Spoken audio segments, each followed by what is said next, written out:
Okay. Susunod kong tanong, balik po ako kay Miss Alice. Miss Alice, gaya ng siguro alam nyo na, si Miss Sheila Guo, previously in-identify nyo bilang kapatid nyo, nag-testify na po siya dito sa Senado.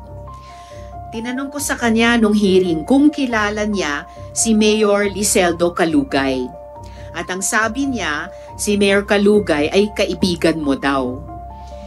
Pwede mo bang i-describe kung ano yung ugnayan mo, ano yung relasyon mo kay Mayor Calugay? Madam Chair, kakilala, kaibigan po. Kakilala at kaibigan. Alam ba ni Mayor Calugay na simulat sa poll na umalis ka ng Pilipinas nung first or second week of July? Inulit mo rin lang, kanina lang, July ka umalis. Alam ba niya yon? At isa ba siya na sinabihan mo na paalis ka sa Pilipinas? Madam Chair, hindi po. Wala siyang alam, wala rin po akong pinagsabihan. So, hindi niya alam na umalis ka at hindi mo rin siya sinabihan. Akala ko ba kaibigan mo siya? Bakit hindi mo man lang siya sinabihan? At paano hindi niya alam? Wala po akong pinagsabihan kahit sino po, for my own safety na rin po. Wala kayong sinabihan. To your knowledge, Miss Alice, tumulong ba si Mayor Calugay sa pag-facilitate dun sa notarization ng affidavit nyo kahit absent kayo nung panahong yon? Wala po akong alam na tinulong po sa akin ni Mayor Calugay po.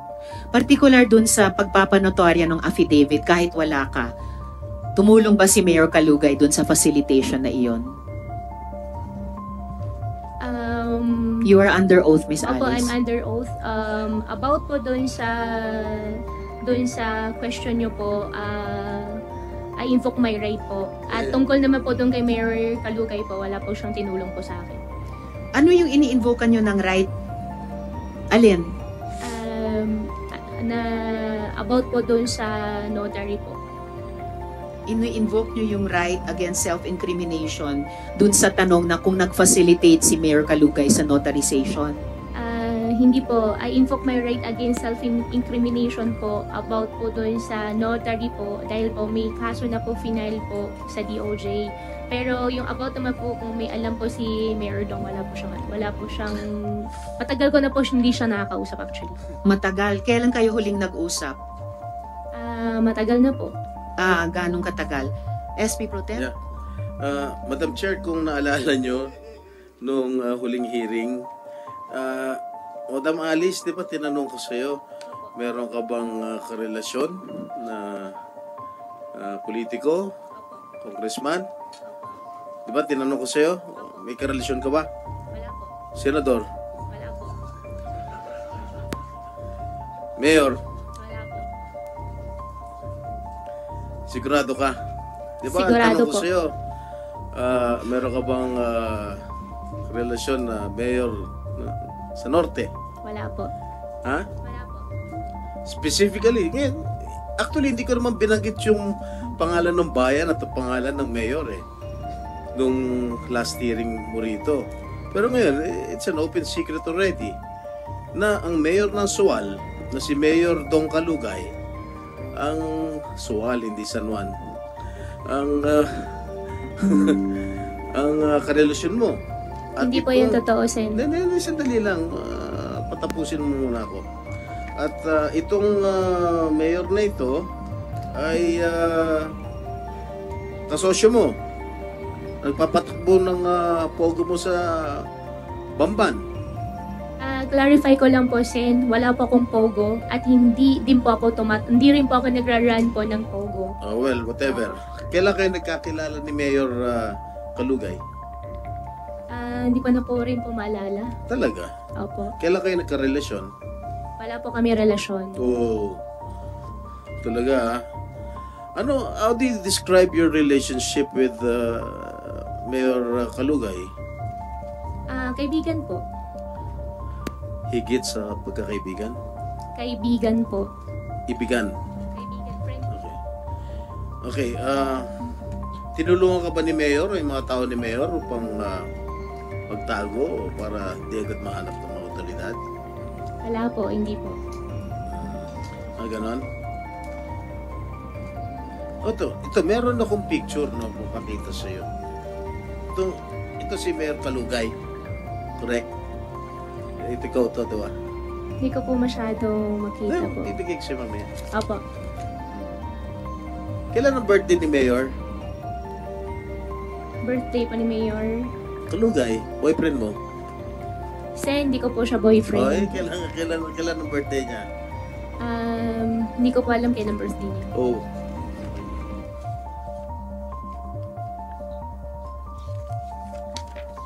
Oh, ito si Mayor Kalugay, naka-suit ng t-shirt mo, Alice, go. Marami pa yung t-shirt niya, more than 20,000 po yan. Binigyan mo siya? Baka meron po siya. Binigyan mo siya More ng than personal? 20,000 pieces po yung t-shirt. Oh, mukhang yung magkakatabi kayo, mukhang mainit ang pagtitinginan ninyong dalawa. Oh. Yan po yata doon sa Kasalan Bayan po yun. Ah. In-invite lang po ako. Ba't kayo in-invite? Mayor ka ng Tarlac, siya mayor ng Pagkasinan. Kasalan Bayan po parang ano po yung invitation Kasalang po. bayan ng Suwan o kasalang bayan ng Bamban? Kasalan Bayan po ng Swalyan. Oh, ba't ka na-imbita? Magkaibigan po kami. In-invite lang po ako. Marami mga mayors na imbita o ikaw lang? May mga ibang politicians po. Hindi ko naman po kakilala. Pero ikaw ang katabi. Siguro dyan po sa upuan magkatabi po kami. O, lagi naman yata kayo magkatabi, no? Hindi naman po. O, di ba meron siya mga ginawang o pinagawang mga bulaklak para sa'yo? Hindi naman po. Hindi ko po makita eh. Ayan, oh. Ito. Oh. Oh, laki ng bulaklak para sa'yo. Dami, oh. Sana all. Tapos tinanggap mo. Oh. Tama? Ha? Bibigay ko sa'yo. Sige po. Ha? Soli mo rin sa akin, ha? Para souvenir ko to, ha? Oh. Ngayon, inaamin mo ba na wala kang relasyon? Hindi po tama yung term na amin po dahil wala naman po talaga kami yung relasyon po. O sige, gaano ka kalapit kay Mayor Kalugay? Kaibigan ko po. Kaya nga, ako, kaibigan ko Senator Risa, kaibigan ko Senator Coco. Gaano ka kalapit? Ay, yun ang tinatanong ko.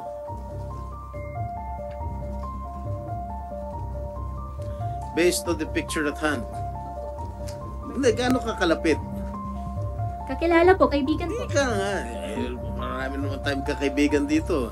Ikaw, pwede rin kita maging kaibigan. Gaano ka kalapit kay Mayor Kalugay?